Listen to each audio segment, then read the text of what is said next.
পুনৰ প্ৰমাণ হৈ গ'ল অতদিনে তেওঁলোকৰ এতিয়া অসমত বিজেপি অতদিনে জীয়াই আছিলে কেৱল মাত্ৰ AIDFৰ কাৰণে সাম্প্ৰদায়িকতাৰ মুখখন তেওঁলোকে দেখুৱায় বদৰুদ্দিন আজমল সাহেব তেওঁলোকৰ কাৰণে শক্তি তেওঁলোকৰ কাৰণে ইন্ধন তেওঁলোকৰ কাৰণে অক্সিজেন সকলো আৰু সেই কথা বাৰে বাৰে প্ৰমাণ হৈ আহিছে আমাক সেই সময়ত আগতে যেতিয়া আৰম্ভণি আমি কৰিছিলোঁ মানুহে গ্ৰহণ কৰা নাছিল কিন্তু 2024 চনৰ লোকসভা নিৰ্বাচনত অসমৰ ৰাইজেও এইটো মেণ্ডেট দি দিলে যে আচলতে আজমল AIDF বিজেপিৰ অতি সুপৰিকল্পিত এগৰাকী এজেণ্ট আৰু সেইকাৰণে এইবাৰো এই 2026 চনৰ বিধানসভা নিৰ্বাচনত আপোনালোকে যিটো কথা কৈ আছে জন আশীৰ্বাদ যাত্ৰা কৈ আছে নে আপোনালোকে সকলোৱে এয়া ৰাইজৰ আশীৰ্বাদ যাত্ৰা নহয় কিন্তু জন আশীৰ্বাদ যাত্ৰা নহয় এইটো জন অভিশাপ যাত্ৰা এই যে জনজাতীয় মানুহৰ 49,500 বিঘা মাটি আম্বানী আদানী আৰু ৰামদেৱ গডৰেজক দি দিছে জনজাতীয় মানুহৰ ইয়াৰ আশীৰ্বাদ পাব নেকি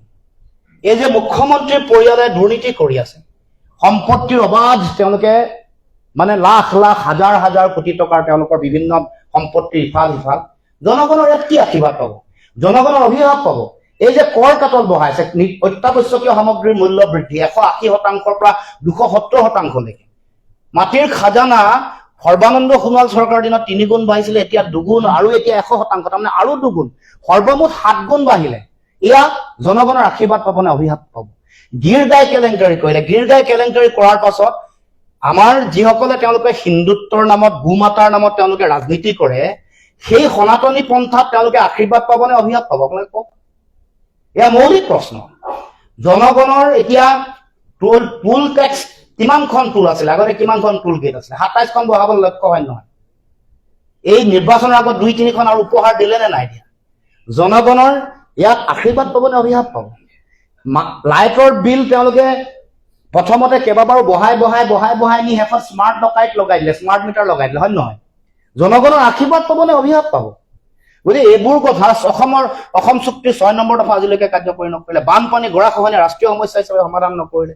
অসম চুক্তিৰ প্ৰতিটো দফা কাৰ্যকৰী কৰিম বুলি কৈ নকৰিলে 16 মে পিছত বিদেশী তাৰি টোপোলা বান্ধি যাব লাগিব বুলি কৈ তেওঁলোকে বিদেশীক নেখেদিলে ৰাজহুৱা খণ্ডৰ উদ্যোগসমূহক পুনৰুজ্জীৱিত কৰিম বুলি কৈ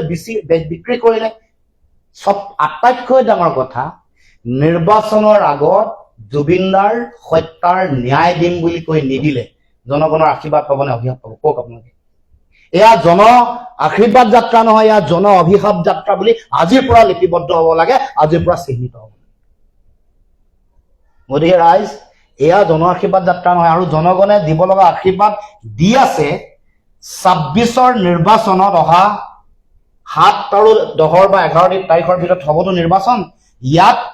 জনতাৰ যি অভিশাপ তেওঁলোকে ইভিএম বাকচৰ ভিতৰত তেওঁলোকে সিল মোহৰ মাৰি ভৰাই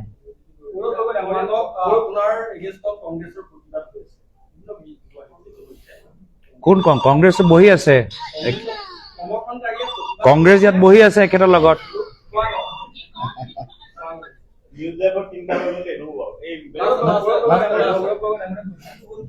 ৰাইজৰ দলৰ সৈতে যথেষ্ট আপোনালোকৰ পলম হৈছিল আন দুটা দলৰ সৈতে যথেষ্ট পলম হৈছে এতিয়া কথাটো নিৰ্বাচন চমু চাপি আহিলে আৰু কিমান সময় লাগিব যদিকে ৰাইজৰ দলৰ সৈতে মিত্ৰতা নহয় এই যিটো ঐক্যবদ্ধতাৰ কথা কৈ আছে ৰাইজৰ মাজলৈ ঐক্যবদ্ধভাৱে যাব সাকসেছ হ'ব নেকি আপোনাৰ এক্সাম্পলটো দিছো 2021 একেধৰণৰ কথা চলিছিল শেষত বিৰোধীয়ে ভাগ কৈ পাৰ্টি দিয়াৰ বাবে কেইবাটাও সমষ্টি 3-4 হাজাৰ এনেকুৱা ধৰণৰ ভোটত কিন্তু বিৰোধী পৰাস্ত হৈছে গতিকে কিমান সময় লাগিব আপোনালোক ঐক্যবদ্ধভাৱে যিটো আপোনালোকৰ লক্ষ্য সেই লক্ষ্যত মানে আপোনালোকৰ প্ৰশ্ন শুনি লাগিছে যে আমি একোৱে নহয় মানে আৰু হয় নহয় আমি যে ইয়াত মই কৈছো আৰে ঠিক আছে তুমি প্ৰশ্ন কৰিলে তো মোক উত্তৰটো দিবলৈ দিয়া আৰে উত্তৰটো আমি যে আজি ইয়াৰলৈকে মোক যেন লাগিছে যে আমি ইয়াৰ পৰা যে এটা স্পষ্ট বাৰ্তা যে দিলো একগোট হোৱা আমি কংগ্ৰেছ CPM APHLC অসম জাতীয় পৰিষদ আমি যে আজি যিখিনি কথা ক'লো যে আমি পৰৱৰ্তী সময়ত আমি একেলগে আমি সভা কৰিম আমি উজনিত নামনিত আমি যিখিনি কথা ক'লো যে আমাৰ দুৱাৰ মুকলি আছে আমি বেলেগৰ লগত কথাবোৰ পাতি আছো কেনেদৰে আসন বুজাবুজি বা কেনেদৰে আমাৰ অসমৰ দৃষ্টি লৈ আমাৰ কি চিন্তাধাৰা বা কেনেদৰে আমি প্ৰচাৰ কৰিম, সেইখিনি কথা যে আমি বাৰম্বাৰ কৈছো, কিন্তু আপোনালোকে মানে একেখিনি কথা আমাৰ পৰা ক'বলৈ বিচাৰে। মোৰ আপত্তি নাই, কিন্তু আমাৰ কথাখিনি যি আপোনালোকৰ প্ৰশ্ন বেলেগ ধৰণেও সুধিলো, আমাৰ উত্তৰটো একেই। আৰু মই এটা মছলা কথা কৈ দিওঁ যে এই AIDF-ৰ যিসকল যে আজি NDA মঞ্চত গ'ল, এজন দুজন আমাৰ দলৰ মাজতো আমাৰ লগতো কথা পাতি আছিলে,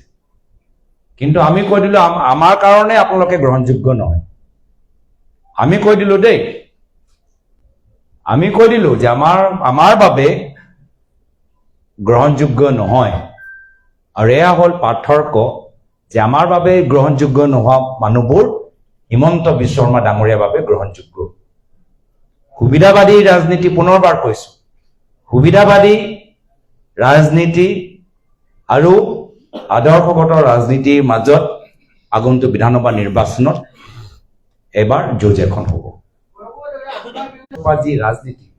ৰাইজে আৰু সহ্য কৰিব নোৱাৰে, তেওঁক যিমান ধনী হ'ব লাগে হ'ল,